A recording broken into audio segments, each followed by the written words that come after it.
आप सभी लोगों का स्वागत है हमारे वीडियो में।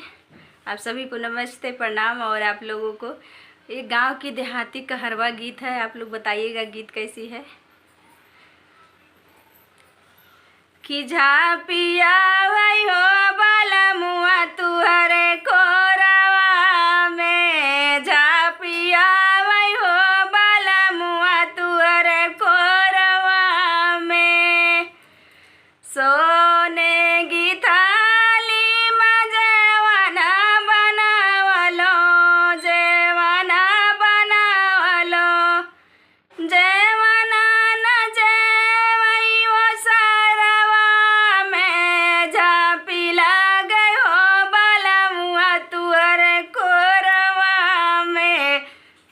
झांपी लागे हो बलमुआ तुअरे कोरवा में। बर लगे डुआवा गंगा जल पानी, झझर गेडुआवा गंगा जल पानी।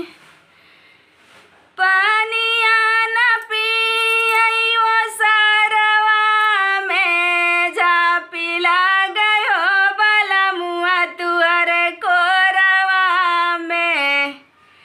कि निदिया आवै हो बलमुआ तुअरा कोरवा में, निदिया आवै हो बलमुआ तुअरा कोरवा में।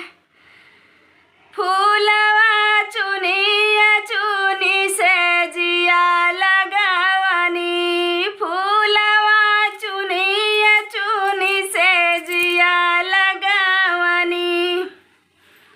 सजिया न सोवई वो सारवा में, झापी लागे हो बलमुआ तुअरे कोरवा में, झापी लागे हो बलमुआ तुअरे कोरवा में। निदिया आवै हो बलमुआ तुअरे कोरवा में।